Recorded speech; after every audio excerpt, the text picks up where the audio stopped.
Ya, siap jebol Junior, Rafael Struijk bikin gol apik di latihan Timnas Indonesia U23. Peluang Timnas Indonesia U23 kalahkan Junior diprediksi terbuka lebar. Dan demi gabung Timnas Indonesia U23, Elkan Baggett naik taksi online dari Inggris ke Prancis. Simak selengkapnya di sini hanya bersama saya di Kamus Bola untuk Anda.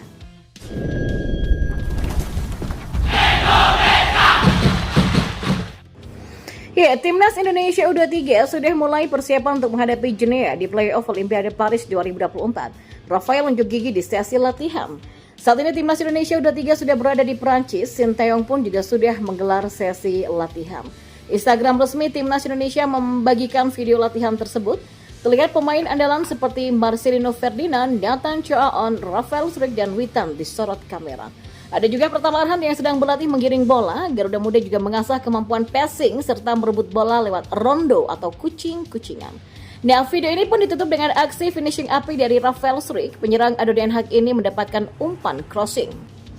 Rafael Struijk langsung menyambarnya dengan tendangan akurat. Bola sempat mengenai tiang atas tapi memantul ke dalam gawang yang membuat kiper mati langka.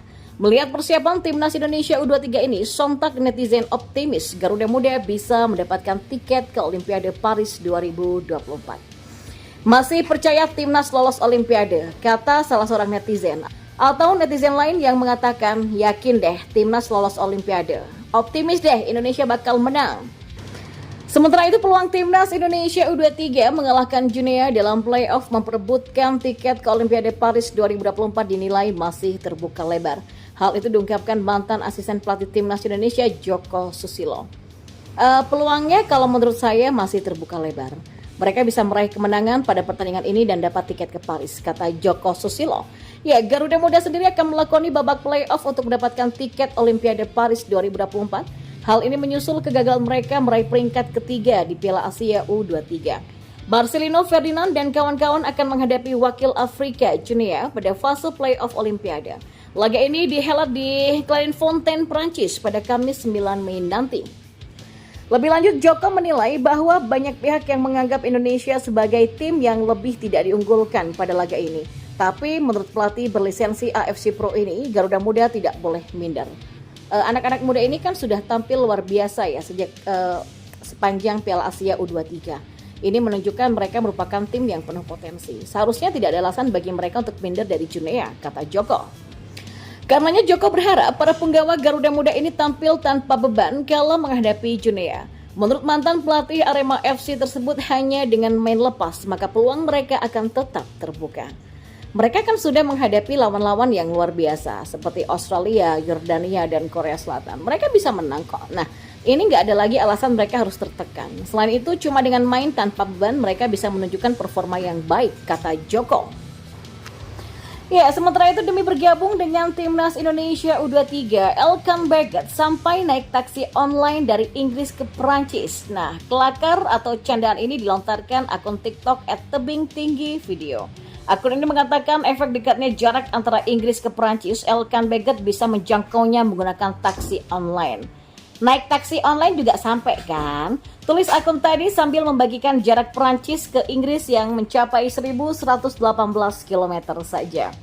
Ya, Inggris dan Prancis memang hanya dipisahkan laut. Meski dipisahkan laut, Prancis ke Inggris atau sebaliknya dapat ditempuh lewat jalur darat. Hal ini karena ada terowongan bawah laut yang diberi nama English Channel.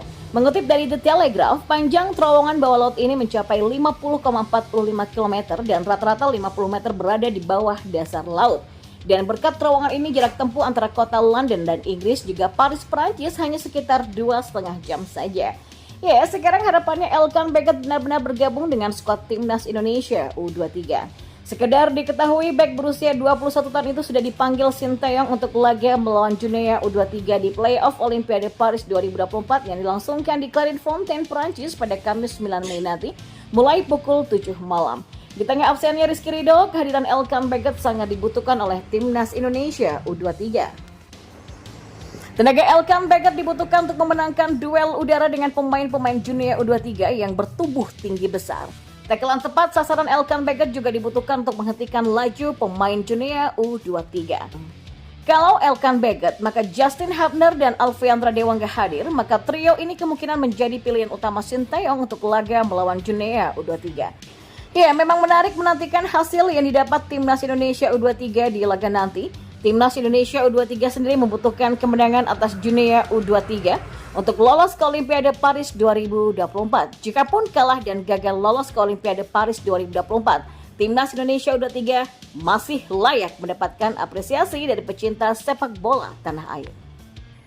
Jangan malu-malu, sepak bola Malaysia diminta perlu contoh Timnas Indonesia yang sudah meningkat pesat. Ya, penyerang Timnas Malaysia Syahril Fikri merasa takjub dengan progres pesat yang diperlihatkan Timnas Indonesia di berbagai kelompok usia. Dia ingin Harimau Malaya bisa mencontoh kesuksesan skuad Garuda. Belakangan ini, nasib Timnas Indonesia dan Malaysia memang memperlihatkan prestasi yang kontras di berbagai kelompok usia. Keduanya sebetulnya menjadi wakil Asia Tenggara yang tampil di kejuaraan elit tahun ini. Namun, nasibnya memang cukup berbeda. Di Piala Asia 2023 misalnya, Timnas Indonesia mampu lolos sampai fase 16 besar lewat jalur peringkat ketiga terbaik. Sementara itu, Timnas Malaysia harus gigit jari karena menjadi juru kunci dari grup A. Ya, hal yang tak jauh berbeda tersaji di Piala Asia U23 2024. Ya, saat Harimau Malaya Muda terjepit sebagai juru kunci grup D, Garuda Muda justru bisa menciptakan kejutan karena berhasil melaju sampai fase semifinal. Syahril Fikri pun merasa cukup takjub dengan perkembangan Timnas Indonesia. Menurut pemain yang sudah mengoleksi 5 gol dari 15 caps bersama Harimau Malaya ini, negara tetangganya itu sudah memperlihatkan progres yang pesat. Striker yang kini bergabung bersama PDRM FC itu berharap Harimau Malaya Muda bisa mencontoh kesuksesan Indonesia, sebab ini menjadi momentum yang tepat agar sepak bola negeri jiran bisa berkembang lebih jauh. Sebenarnya saya ingin melihat aspek yang positif ya. Jika kita menengok Timnas Indonesia, mereka sudah memperlihatkan adanya perkembangan.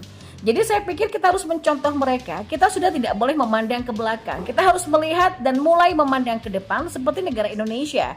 Kata striker berusia 29 tahun itu menambahkan. Ya, sebetulnya kebijakan federasi dari kedua negara ini tak jauh berbeda. Ya, PSSI dan FAM sama-sama berupaya menggenjot prestasi tim nasionalnya dengan menambah kekuatan lewat kebijakan naturalisasi pemain.